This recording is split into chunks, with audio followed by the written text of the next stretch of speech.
नमो अरिहन्ताणं नमो सिद्धाणं नमो आयर्याणं नमो वज्जायाणं नमो लोये सव्वसाहुणम् एसो पंच नमुक्कारो सव्वपावप्पणासनो मंगलाणं च सव्वेसिं परमं हवै मंगलम्। पवित्र तन रखो, पवित्र तन रखो, पवित्र मन रखो, मन रखो, पवित्र मन रखो, पवित्र मन रखो। ओंकारं बिंदु संयुक्तं नित्यं ध्यायन्ति योगिनः कामदं मोक्षदं चैव ओंकाराय नमो नमः। तीर्थ नाये एक फल, संत मिले फल चार, सद्गुरु मिले अनेक फल, कहत कबीर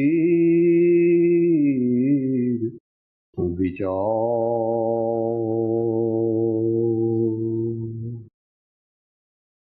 संक्षिप्त धर्म वार्ता। વિષય પહેલા પેરેગ્રાફમાં છે સદગુરુની ભક્તિ શા માટે। પહેલા પેરેગ્રાફમાં વિષય છે સદગુરુની ભક્તિ શા માટે। બીજા પેરેગ્રાફમાં વિષય છે આંશિક મુક્તિ અને પૂર્ણ મુક્તિ, આંશિક મોક્ષ અને પૂર્ણ મોક્ષ। અવલંબન છે પરમ કૃપાળુ શ્રીમદ રાજચંદ્રજી વિરચિત પ્રસિદ્ધ 6 પદનો પત્ર, જેની વચનામૃતની અંદર સંખ્યા 493।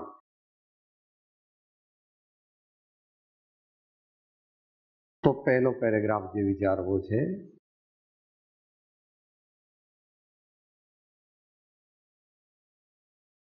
જે સત્પુરુષોએ સદગુરુની ભક્તિ નિરૂપણ કરી છે તે ભક્તિ માત્ર શિષ્યના કલ્યાણને અર્થે કહી છે।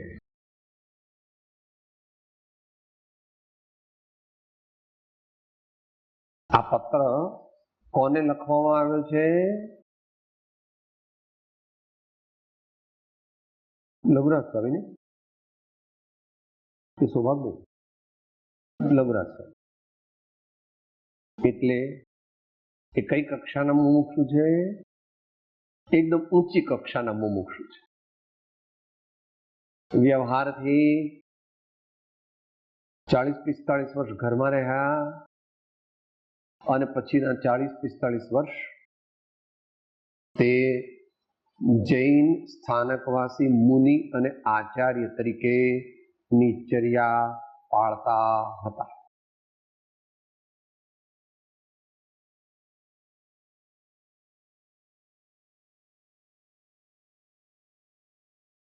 કોઈ અપેક્ષાએ 6 પદનો પત્ર એટલે સંક્ષિપ્ત ગદ્યાત્મક આત્મસિદ્ધિ। સંક્ષિપ્ત ગદ્યાત્મક આત્મસિદ્ધિ એટલે 6 પદનો પત્ર। એટલે જેમ આત્મસિદ્ધિ પચવા માટે પાત્રતા હોવી જોઈએ, એમ આ પત્ર પચવા માટે પણ પાત્રતા હોવી જોઈએ।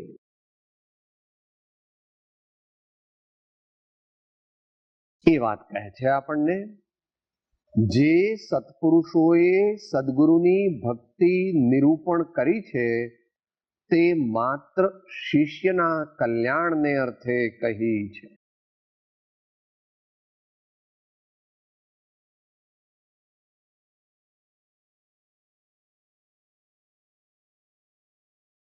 અહીં જે સત્પુરુષોએ એમ કહ્યું છે ત્યાં એમ સમજવું કે સત્પુરુષોએ જ્યાં જ્યાં કહી છે, કારણ કે કોઈ સત્પુરુષ એવા નથી કે જેમણે સદગુરુની ભક્તિ ન કહી. તીર્થંકર ભગવાન પણ રાજા હોય, સમ્રાટ હોય ત્યારે 12 ભાવનાઓમાં પંચ પરમેષ્ઠીની ભક્તિ કરે છે. 4 ભાવના, 12 ભાવના અને દરરોજ સામાયિક કરે. ભગવાન જ્યારે સમ્રાટ હોય ત્યારે ક્યાં હોય? શાસ્ત્ર અપેક્ષાએ 5મા ગુણસ્થાને ક્ષાયિક સમકીતી હોય, 8 વર્ષની ઉંમર પછી. તો દરરોજ સામાયિક કરે ભગવાન તે વખતે શાવક રાજા, સમ્રાટ, તેઓ પણ ભગવાનની ભક્તિ કરે, તેઓ પણ સદગુરુની ભક્તિ કરે, પણ તેઓ એટલા બધા મહાન છે કે એમને પ્રત્યક્ષ ગુરુની જરૂર પડતી નથી, કારણ કે તેઓ 3 જ્ઞાન તો લઈને માતાના ઉદરમાં આવે છે અને દીક્ષા લેતા જ એમને 4થું મનઃપર્યય નામનું જ્ઞાન પ્રગટી જાય છે. એટલે એ બધી શાસ્ત્રની વાત છે, પણ ભગવાન બહુ મોટા પુરુષ. તો ભગવાન પણ દીક્ષા લેતા પહેલા એમના ગુરુને નમસ્કાર કરે છે. બોલો, એનું નામ શું? ભગવાન પોતે પણ દીક્ષા લેતા પહેલા નમસ્કાર કરે છે. નમઃ સિદ્ધેભ્ય એમ કહે કે ન કહે? કહે કે ન કહે? અને ન કહેતો એમની દીક્ષા બકે નહીં. ભગવાનને ઘેર આવો નિયમ છે. ભગવાનને પણ વિનય કરવો પડે છે. ભગવાન પણ વિનય કર્યા વિના ઉત્તમ પદની પ્રાપ્તિ કરી શકતા નથી, તો આપણા જેવાની તો વાત જ ક્યાં. માટે જે સત્પુરુષોએ સદગુરુની ભક્તિ નિરૂપણ કરી છે, સદગુરુ એટલે તત્વદ્રષ્ટિથી કોઈ વ્યક્તિ નહીં, સદગુરુ એટલે શુદ્ધાત્મા, જેમણે પોતાના જીવનમાં આત્મજ્ઞાન, આત્મસમાધિ આદિ પ્રગટાવ્યા, જેઓના જીવનમાંથી પાપ વિલીન થઈ ગયું, જેઓ નિસ્પૃહ છે, નિર્ભય છે, સાચા આનંદને પામેલા છે અને જગતના સર્વ જીવોના મિત્રો છે. જગતના સર્વ જીવોના જે મિત્ર છે, એવા જે કોઈ પણ વ્યક્તિ હોય આ દુનિયામાં, તે સદગુરુ છે. એવા સદગુરુ અત્યારે મળવા અતિ દુર્લભ છે. એવા સદગુરુ તો શું, પણ સંત મળવા પણ દુર્લભ છે. એવું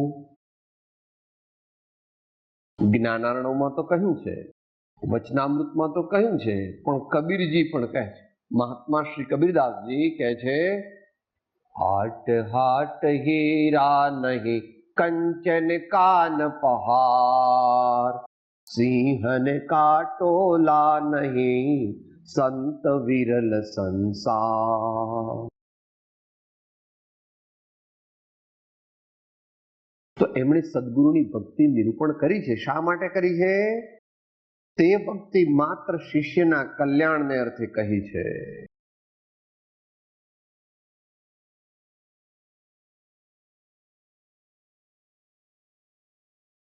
શિષ્યનું પ્રથમ અને મધ્યમ ભૂમિકામાં કલ્યાણ એટલે સદગુણોનો ગુણાકાર. આપણા જીવનમાં સદગુણોનો ગુણાકાર થાય તો જ આપણે મોક્ષ માર્ગમાં આગળ વધી શકીએ. એક ને એક બે ને એક ત્રણ ને એક ચાર એટલા ગુણો હોય તો આત્મજ્ઞાન ન થાય. એટલે 2 દુ 4 દુ 8 દુ 16 દુ 32 દુ 64 દુ 128 દુ 256 દુ 512 એવી રીતે આપણા જીવનમાં ગુણો પ્રગટવા જોઈએ. એવી રીતે આપણા જીવનમાં પુરુષાર્થ કરવો જોઈએ.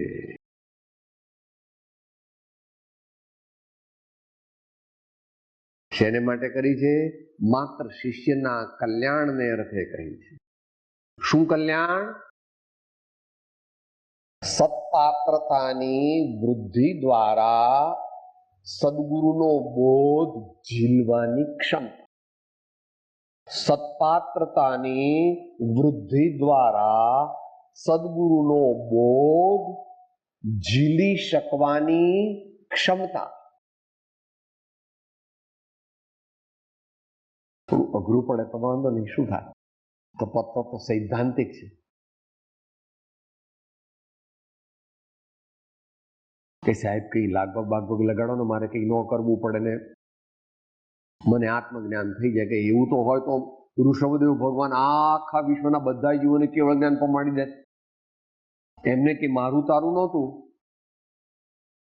એમને તો સર્વ જીવો પ્રત્યે સરખો મૈત્રી ભાવ હતો. માટે લાગવગથી મોક્ષ માર્ગ મળતો નથી. તો કે છે ઘણા લોકો કહે છે ભગવાનની કૃપા થાય તો થાય, તો કે થાય, પણ ભગવાનની કૃપા થાય કોના પર?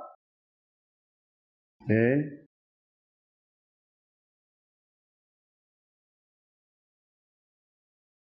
બોલો, આત્મસિદ્ધિ જ બોલો. તેજ ગના સુજીવને થાય સદગુરુ બોલ તો પામે સમકેતને વર્તે અંતર શો. અને પછી રિવર્સ પણ કરે છે. દશાન એવી જ્યાં સુધી જીવ લહે નહીં જો મોક્ષ માર્ગ પામે નહીં મટે ન અંતર રો. નિશ્ચય મોક્ષ માર્ગ સ્વાધીન પુરુષાર્થને આધીન છે. નિશ્ચય મોક્ષ માર્ગ સ્વાધીન પુરુષાર્થને આધીન છે.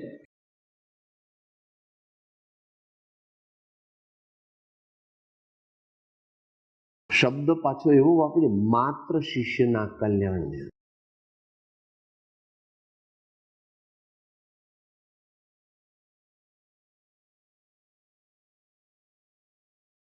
પોતે જ્યાં સુધી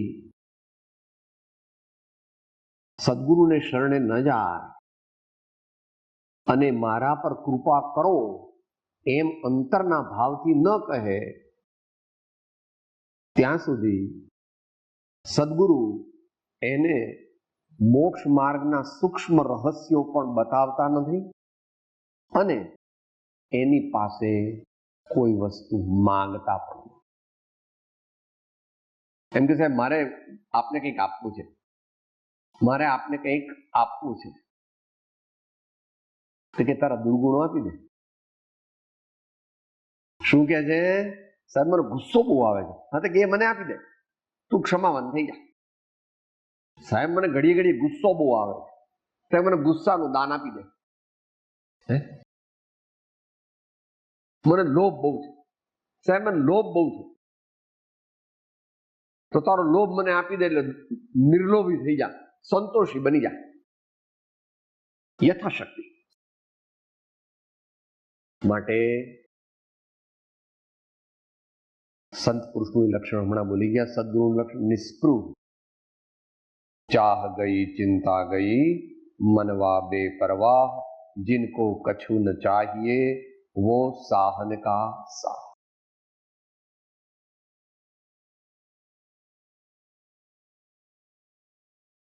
હવે ટૂંકમાં વિચારી રહ્યા જે ભક્તિને પ્રાપ્ત થવાથી સદગુરુના આત્માની ચેષ્ટાને વિશે વૃત્તિ રહે. હવે અહીંયા આગળ થોડા પેરામીટર એટલે માપદંડ આપ્યા છે.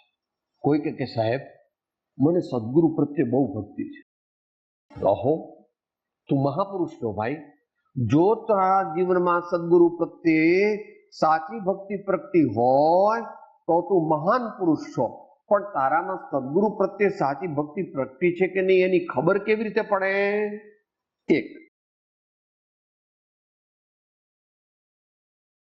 સદગુરુના આત્માની ચેષ્ટાને વિશે વૃત્તિ રહે. રાત્રે ઉઠે ત્યારે સદગુરુ દેખાય છે અથવા સ્વપ્નમાં સદગુરુ આવે છે.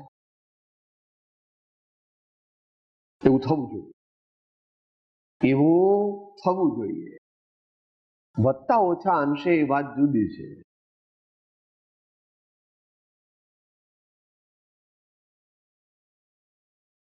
એમ આવે એનું સ્વપ્ને જો દર્શન પામે રે, એનું મન ન ચડે બીજે ભામે રે. થાય સદગુરુનો લેશ પ્રસંગ રે, એને ન ગમે સંસારીનો સંગ રે. અને સદગુરુના આત્માની ચેષ્ટા પાછી કીધી એટલે થોડું અઘરું છે. એટલે અહીંયા ઉત્તમ મુમુક્ષુ સિવાય બીજાનું કામ નથી.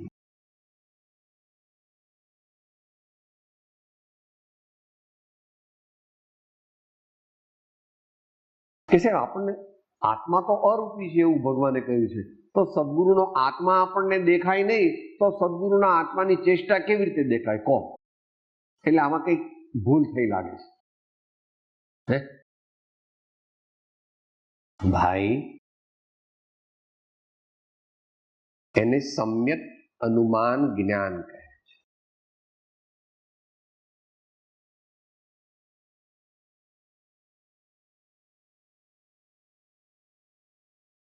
દ્રષ્ટાંતથી સમજવાનો પ્રયત્ન કરવો.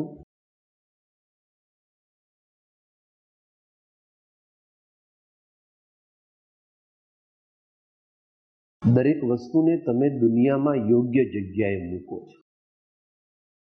હમણાં પેલો 3 લાખનો હીરો લાવ્યા છો વીટીમાં મુકાવ્યો છે, તો એ ક્યાં મૂકી છે સાહેબ? એવું પર્સનલ વાત પૂછો છો? લોકરમાં.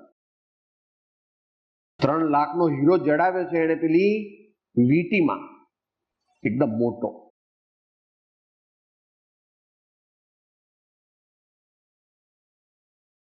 તો સદગુરુનો આત્મા જ્યાં રહે છે ને, એ શરીર જે છે ને, એ શરીરની ચેષ્ટા જે છે ને, એ શરીરની ચેષ્ટા પરથી જો તું ઉત્તમ મુમુક્ષુ હોય તો તેમના આત્માની ચેષ્ટાને પણ તું નિરખી શકે છે, જેટલી પોતાની શક્તિ હોય તેટલી. એને માટે 2 આગમ પ્રમાણ લઈએ.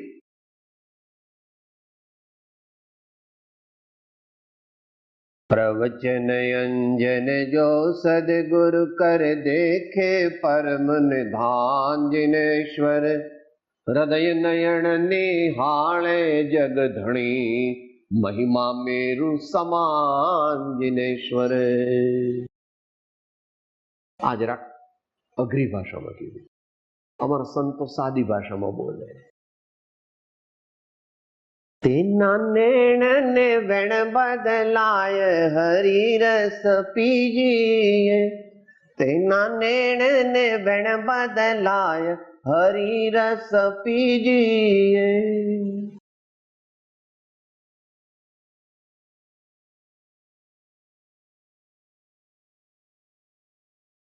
ઘણા વધારે ભણેલા ભાઈઓ હોય તો કે સાહેબ તમે જૂનવાણી છો ને એટલે આવું બધું પેલા બાવા લોકો, સાધુ લોકો એવા બધાએ લખ્યું એવું બધું તમે માનો છો, પણ તમને કઈ મોડર્ન સાયન્સ ને મોડર્ન સાયકોલોજી અને મોડર્ન કોઈ એજ્યુકેશન તો તમને ખબર નથી, એટલે આવું બધું તમે માનો છો.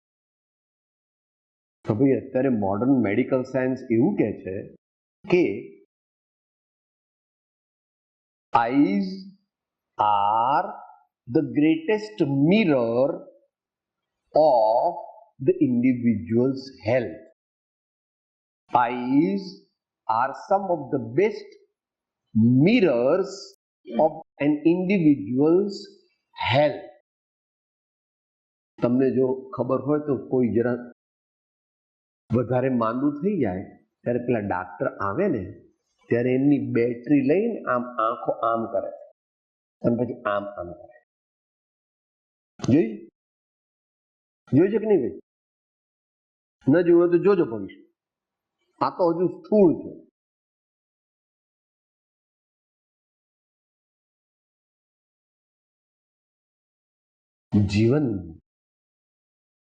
जीवन साचा संत के धर्मात्मा के महा कोई एवा अलौकिक अध्यात्म योगीश्वर होय तो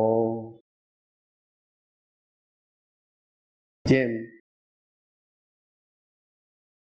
પેલું પદ બનાવ્યું ભગવાનનું, સિમંદર મુખથી ફૂલડા ખરે એની કુંદ કુંદ ગૂંથે માં. એમ પણ સમજવું કે સિમંદર આંખથી પ્રેમ ફુવારા ઉડે એમાં ભક્ત જનો સદા નાય રે. સિમંદર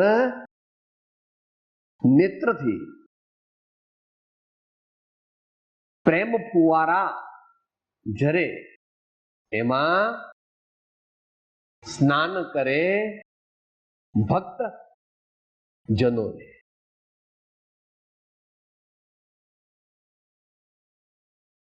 જેટલી આપણી યોગ્યતા હોય એટલું આપણને એમાં દર્શન થાય. સદગુરુના આત્માની ચેષ્ટાને વિશે વૃત્તિ રહે. એટલી આંખની વાત નથી કહી, આ તો બે મુખ્ય કીધા, નેણ અને વેણ.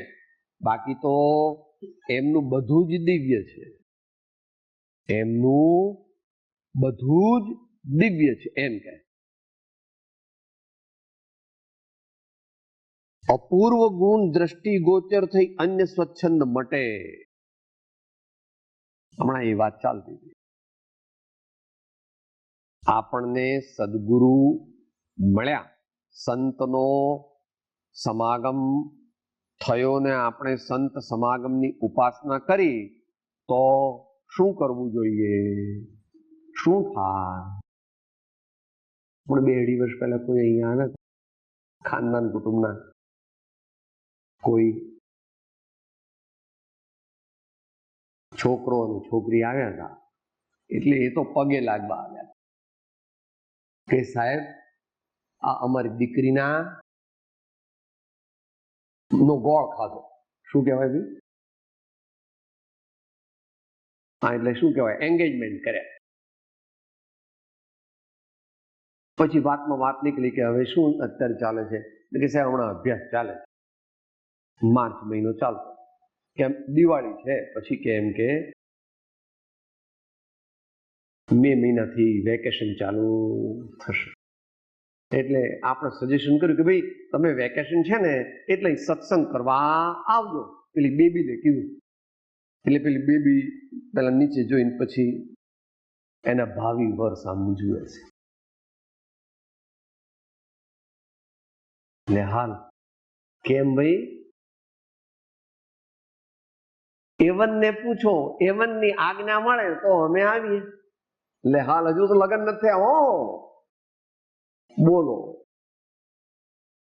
એ પ્રમાણે શિષ્ય કોણ છે? જે એમ કહે છે કે મારું જીવન હું તેવી રીતે જીવવા માંગુ છું જેવી રીતે એવન કહે. એવન એટલે સમજાય ને ભાઈ? એવન એટલે પારસી લોકોનો શબ્દ છે. તમારે મુંબઈ વાળાને તો ન સમજણ પડે. મુંબઈમાં તો પારસીની વસ્તી ઘણી. એવન એટલે અમારા ઘરવાળા એમ એવું કે એવન. ગઈકાલ પેલો પ્રશ્ન હતો ને, ગુરુ અને શિષ્યનો સંબંધ કેવો? તો કે બાળક અને માતા જેવો, અથવા સતી સ્ત્રી અને તેના પતિ જેવો, અથવા પેલું વાંદરાનું બચ્ચું અને વાંદરી જેવો, અથવા પેલી બિલાડીનું બચ્ચું અને બિલાડી જેવો.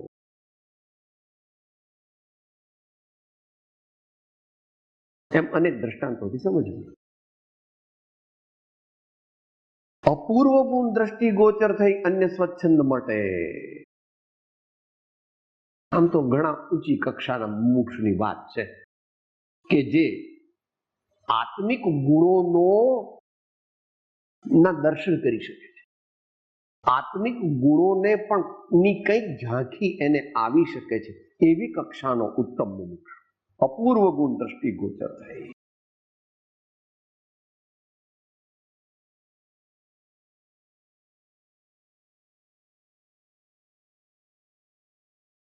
વર્ણન કરે છે આનંદજી મહારાજ. અવધુ રામ રામ જગ ગાવે, વિરલા અલખ જગાવે, વિરલા અલખ જગાવે. ગુરુની આજ્ઞા પાળે, ગુરુની સાથે રહે, ત્યાર પછી નિશ્ચય સંકિત પ્રાપ્ત થાય છે. પરંપરા પ્રમાણે, સિદ્ધાંત પદ્ધતિ પ્રમાણે એ પણ સ્વીકારવામાં આવે છે. અધ્યાત્મ પદ્ધતિમાં એથી થોડું જુદું છે, એ કોઈક વાર વિચારીશું. અને સહેજે આત્મબોધ થાય એમ જાણીને જે ભક્તિનું નિરૂપણ કર્યું છે તે ભક્તિને અને તે સત્પુરુષોને ફરી ફરી ત્રિકાળ નમસ્કાર હો. સહેજે આત્મબોધ થાય એમ કેમ કીધું?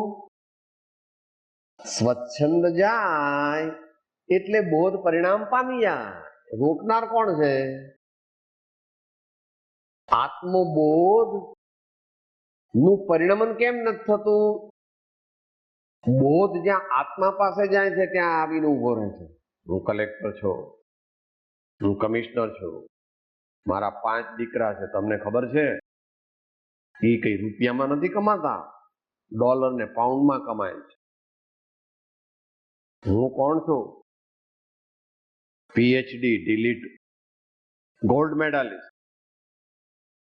તો બીજી રીતે અમે દશાશ્રી માળી વણિક છીએ, અમે વડનગરા નાગર બ્રાહ્મણ છીએ.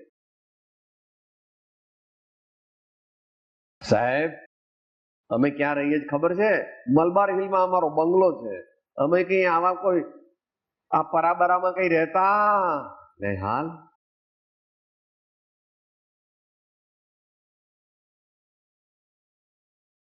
અમારે 18 કારખાના છે, ફેક્ટરી અમારે 18 ચાલે છે, પણ પાછું અમારે ફેક્ટરી ઉપર કઈ આધાર નહીં. અમારી 10 કરોડની તો એફડી છે. એટલે અમારે કઈ તમારે જેવું નહીં કે કમાઈએ તો ખાઈએ. અમે કમાઈએ તોય ખાઈએ ને ન કમાઈએ તો પણ. અને મેં કેટલા જણને દીક્ષા આપી ખબર છે? હા, 27 જણને મેં દીક્ષા. આટલા શાસ્ત્રો મેં લખ્યા છે, મેં આટલા મંદિર બંધાવ્યા છે, હું આવા નિયમ વ્રત પાળું છું. ગૃહસ્થને પણ એટલો અહંકાર છે અને તથાકથિત જેણે સંસાર છોડ્યો એવું કહેવાય એને પણ પોઝિશન તો એની જ છે. મેરા કુછ ભી નહીં, दुनिया का किसी भी पदार्थ मेरा न था, न है, न होगा. यही विश्व व्यवस्था है. इसको स्वयं तीर्थंकर भी नहीं मिटा सकता, तो दूसरा कौन मिटा सकता? એવું છે પ્રભુ. તો સ્વચ્છંદ માટે એટલે બોધ સહેજે આત્મામાં પરિણામ પામી જાય છે એમ જાણીને જે ભક્તિ, તો ભક્તિ શું કરે? આપણે જો સાચી ભક્તિ કરીએ તો શું થાય કે દરરોજ પેલો ખાસ પ્રકારનો પથરો આવે છે ને એનાથી આ ઘસાય.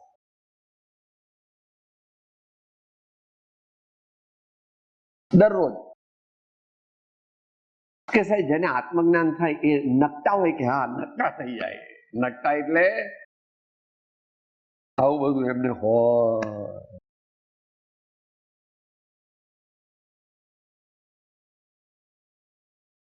કે તો સાહેબ તમે ભાવાવેશમાં બોલો છો કે ના, વર્ધમાન સ્વામીની આજ્ઞાથી સમંતભદ્ર આચાર્ય કહે છે જ્ઞાનમ પૂજા કુલમ જાતિ બલમ વૃદ્ધિમ તપો વપુ અષ્ટાવાશ્રિત્ય માનિત્વમ સ્મયમાહુ ગત સ્મયાહ.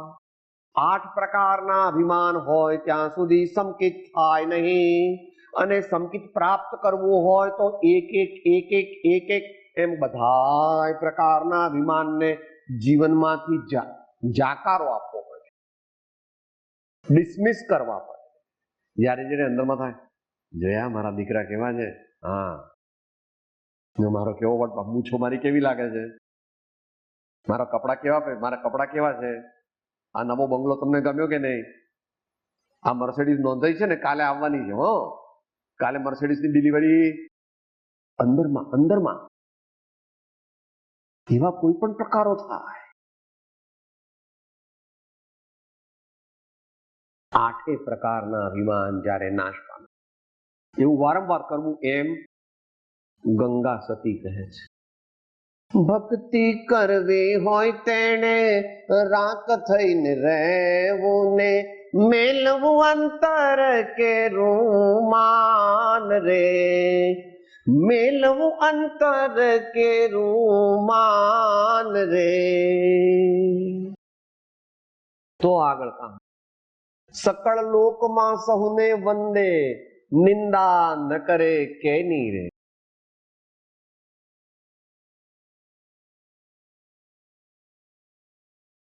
એટલે અઘરું જ હતું. જરાક કોઈ કે કેમ છો ભાઈ, મને આવું કીધું, સાહેબ તમારી તબિયત કેમ છે એને બદલે પૂછો છો કેમ છો ભાઈ, હું કોણ છું. નાની નાની બાબતમાં આપણને તો અભિમાન થઈ જાય છે. એટલું સૂક્ષ્મ છે એ વાત આપણે થઈ ગઈ હતી. હમણાં એક કેસેટ હતી, એમાં ગુજરાત કોલેજના પ્રોફેસર દાવર હતા ને, કહેતા હતા અમાસની રાતે કાળા પડદા ઉપર કાળી કીડી જતી હોય ને કોઈ પણ પ્રકાશ ન હોય ત્યારે એ કાળી કીડીને દેખવી જેટલી અઘરી છે એનાથી પણ અઘરું પોતાનું અહમ મમત્વ એ જોવું એટલું અઘરું છે. માટે એ જાય કે તરત સંકેત હા એમ કીધું. તે ભક્તિને અને તે સત્પુરુષોને ફરી ફરી ત્રિકાળ નમસ્કાર હો. તો એમને હું નમસ્કાર કરું.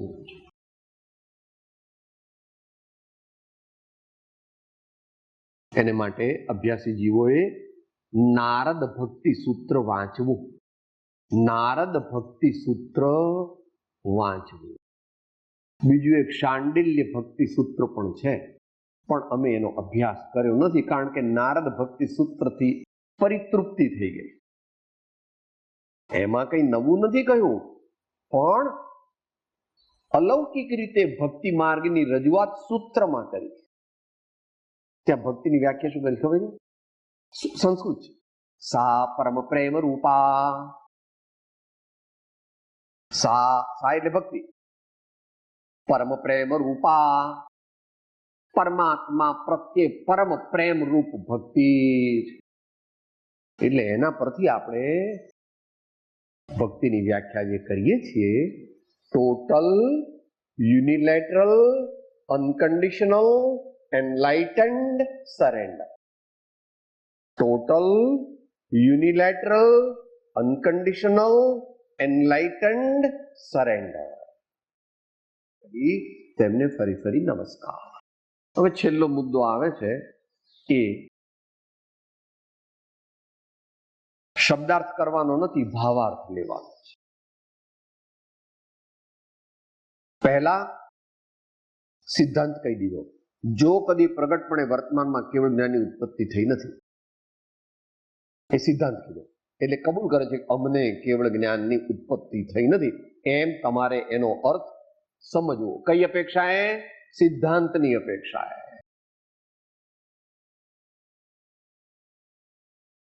પણ જેના વચનના વિચાર યોગે શક્તિ પણ એક કેવળ જ્ઞાન છે એમ સ્પષ્ટ જાણ્યું છે. શક્તિ પણ એ કેવળ જ્ઞાન, એનું નામ સંકિત, નિશ્ચય સંકિત.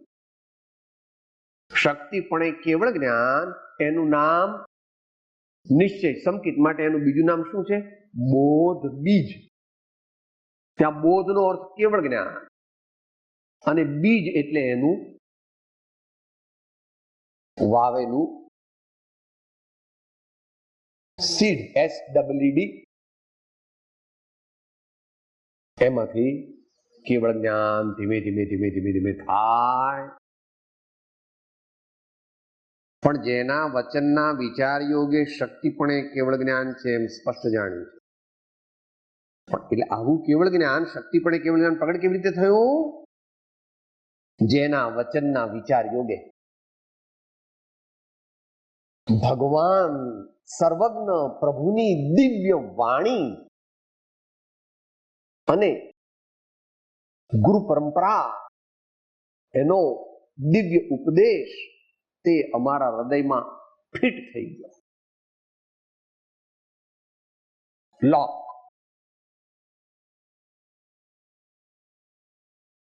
એનું નામ સમ્યક દ્રષ્ટિનું કયું? પહેલું નિઃશંકિત્વ.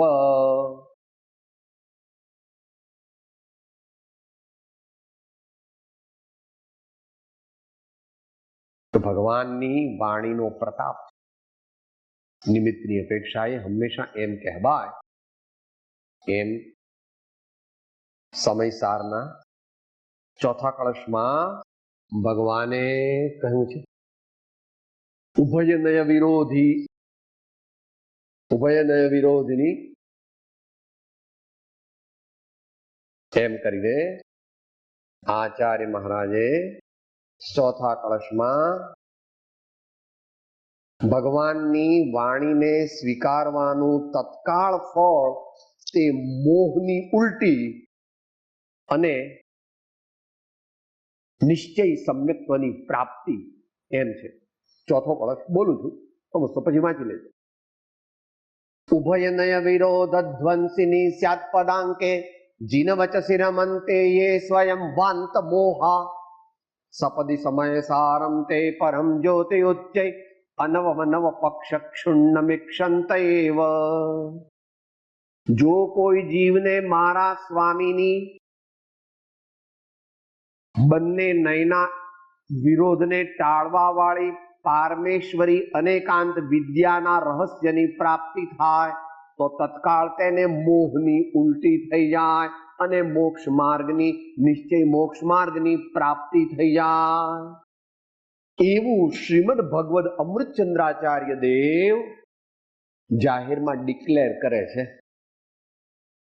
એ અહીં કે છે કે જેના વચનના વિચાર યોગે શક્તિ પણ એક કેવળ જ્ઞાન છે સ્પષ્ટ જાણ્યું છે. હવે એકની એક જ વાત જુદી જુદી શબ્દોમાં કે શ્રદ્ધા અપેક્ષાએ કેવળ જ્ઞાન થવું, અથવા વિચાર દશાએ કેવળ જ્ઞાન થવું, અથવા ઈચ્છા દશાએ કેવળ જ્ઞાન થવું, અથવા મુખ્ય નયના હેતુથી કેવળ જ્ઞાન થવું, એ બધું ભાવાર્થથી એક છે. ભાવાર્થથી એક છે.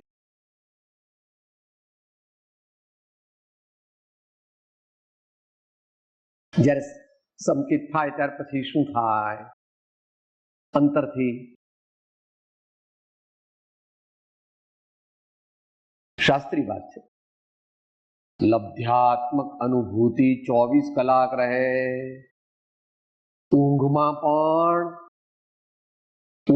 પણ હવે શાસ્ત્રી વાત છે ભાઈ, ગુણ શ્રેણી નિર્જરા ચાલુ રહે છે.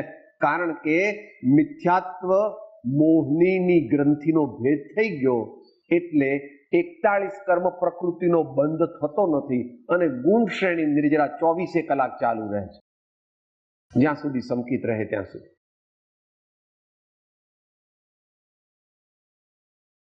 એટલે ચારે શબ્દોનો નિષ્પરમાર્થ એક જ છે.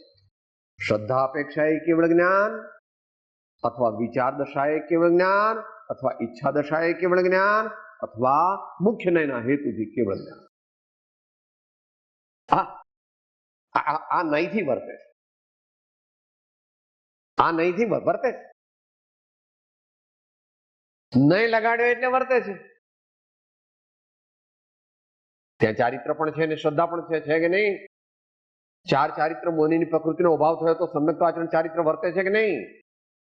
એને અનંતાનુબંધી થાય ખરો? અને જો થાય તો તત્કાળ અજ્ઞાની થઈ જાય. એટલે એ સમ્યક દર્શન તે કોઈ થિયોરિટિકલ એન્ટિટી નથી.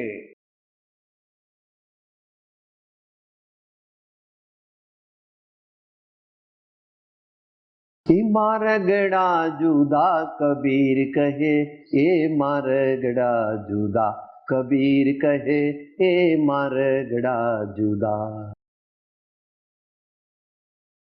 एक एक पंडित दो दो पंडित, पंडित 18 लाख हुआ. आदि ब्रह्म की खबर न जानिए तो पोथी फाड़ी फाड़ी मुआ. कबीर कहे ए मारगड़ा जुदा, कबीर कहे ए मारगड़ा जुदा. એ જ અહીંયા યમ નિયમમાં કહ્યું, વહ સાધન બાર અનંત કિયો તદપી કછુ હાથ હજુ ન કર્યો. તો વર્તે છે તે બંને વર્તે છે. સર્વ ગુણાંશ તે સમ્યક. એકલું સંકિત કોઈને પ્રગટ થાય નહીં. સંકિત જ્યાં પ્રગટ્યો ત્યાં જ્ઞાન પણ નિર્મળ થઈ ગયું અને સમ્યક્વાચરણ ચારિત્ર પ્રગટ થઈ ગયું. 3 રાજા ગુણ પ્રગટ્યા, ત્યાં બાકીના અનંત ગુણ પણ ઉપલક્ષ્યથી રૂડે પ્રકારે પરિણામ પામી ગયા. આ તો ભાઈ એમણે અઘરો પ્રશ્ન પૂછ્યો છે એટલે આ શાસ્ત્રી વાત છે. મોટા ભાગના જનતાને માટે કે સામાન્ય મુમુક્ષુ માટે આ બધી વસ્તુ તે કે સાહેબ તમારા 2 સ્ક્રૂ ઢીલા લાગે, કંઈક તમે બબડો છો ને, પણ તમે બબડો છે એમાં અમને કઈ સમજણ પડતી. એવું જ છે બાપા, એવું છે પ્રભુ. આ તો જેવો સબ્જેક્ટ નીકળે એવી વાત થાય. તે કેવળ જ્ઞાન સર્વ અવ્યાબાદ સુખનું પ્રગટ કરનાર. આ જે કેવળ જ્ઞાન પ્રગટ્યું છે બીજ અપેક્ષાએ, તે કેવળ જ્ઞાન ક્રમે કરીને આગળ જવાનું છે. એ વાત ગઈકાલના સ્વાધ્યાયમાં આવી ગઈ. 112મી ગાથા. વર્ધમાન સમકીત થઈ ટાળે મિથ્યાભાસ, ઉદય થાય ચારિત્રનો વીતરાગ પદવાસ. અને એ કેવું હોય છે એ આગળની ગાથામાં. કેવળ નિજ સ્વભાવનું અખંડ વર્તે જ્ઞાન, કહીએ કેવળ જ્ઞાન તે દેહ છતાં નિર્વાણ. એટલે સંકિતી હોય એના અંતરમાં એમ થાય કે સાહેબ મને સંકિત થયું પણ મને કેવળ જ્ઞાન કદાચ થાય ખરું, કદાચ ન થાય. એટલે કે એવું થયું ને એવું ન હોય.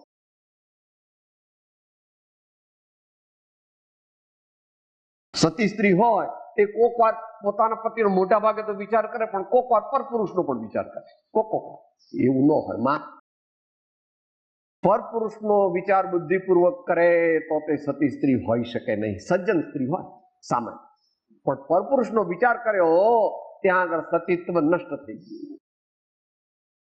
માટે તો કોઈ સીતા માતા હોય, કોઈ એવા દમયંતી કે એવા અલોક સુલુસા ને બધી ઘણી બધી સતીઓનું નામ છે ને સવારે. બ્રાહ્મી સુંદરીની તો વાત નથી, કારણ કે ત્યાં તો સ્વ અને પરનો ભેદ છે જ નહીં, કારણ કે એમણે તો કાદવમાં પડ્યા જ નથી. એવું છે ને કે કાદવમાં પડ્યા ના નહોતા પડ્યા. બ્રાહ્મી સુંદરી તો અખંડ બ્રહ્મચારીણી. હવે કાદવમાં પડીને પછી નીકળવું એવું એમણે કર્યું નથી. જેમ સતી સ્ત્રીને નક્કી પોતાના પતિ પ્રત્યે જ ભાવ રહે છે, તેમ સમ્યક દ્રષ્ટિને નિરંતર અંદરમાં જ્ઞાન વૈરાગ્યની વૃદ્ધિ થયા કરે છે. અને માટે જ કર્ણાનુયોગમાં એને ગુણ શ્રેણી નિર્જરા કહી. એટલે જેનો થોડા કાળમાં આ પ્રપંચરૂપ વિશ્વનો ત્યાગ કરીને એ પરમાત્મા થઈ જાય. એમ જેટલા ભવ લાગે એટલા, દરેકને એક સરખું નથી. એ ભવે પણ જતા રહે. 1, 2, 4 ભવ થાય, કોઈને 5, 10, 15 ભવ થાય, અને ઊંધો વર્તે તો કદાચ થોડા વધારે ભવ.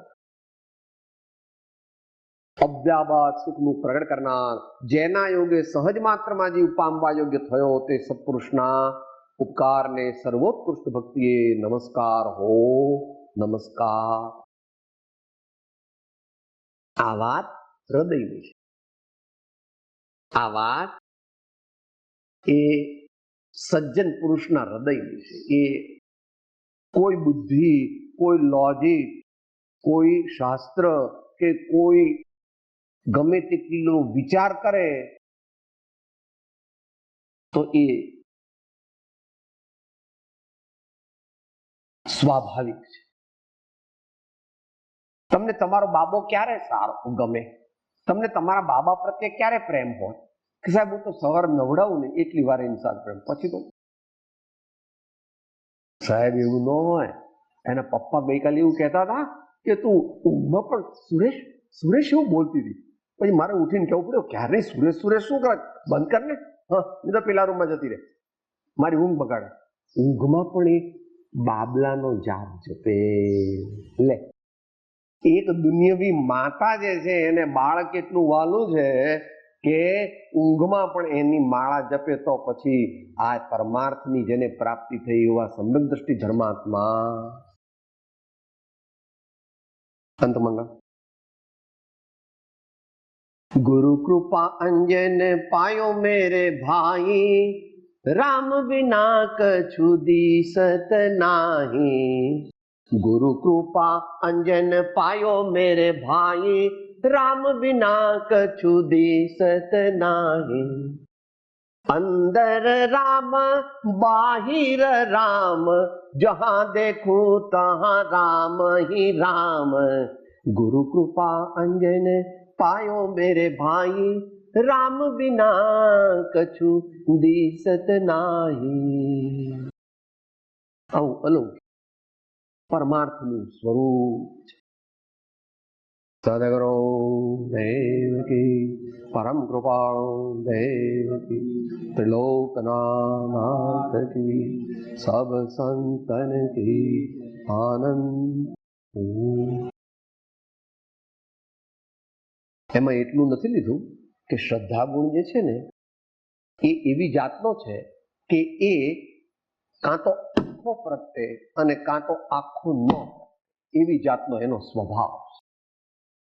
એટલા માટે શ્રદ્ધા પ્રગતિ એને મિનિએચર અપેક્ષા એ કેવળ જ્ઞાન પ્રગતિ.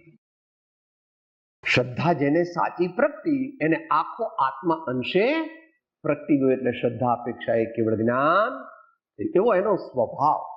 એવું ભગવાને કહ્યું છે. એ અનુભવ તું કરતો ખબર પડે. ભગવાનની વાણી સાચે સાચ સમજવા માટે અનુભવ કરવો પડે. બીજો કોઈ એનો ઉપાય, આત્માને પ્રગટ કરવાનો નિશ્ચય ઉપાય એક જ છે. સ્વસંવેદન સુવ્યક્ત. સ્વસંવેદન સુવ્યક્ત એટલું થોડું અંદર ઉમેરી લેવું. પછી આનો વિસ્તાર કરીએ તો 2-4 દિવસ લાગે.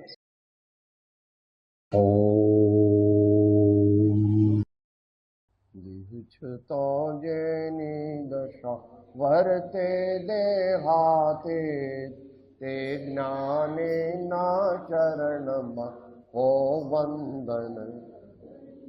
ઉમા સ્વામી ભગવાન કી, સબ સંતન કી. ઓમ શાંતિ શાંતિ શાંતિ. હું આત્મા છું, આપનો સેવક છું, સૌનો મિત્ર છું. હું આત્મા છું, આપનો સેવક છું, સૌનો મિત્ર છું. હું આત્મા છું, આપનો સેવક છું, સૌનો મિત્ર.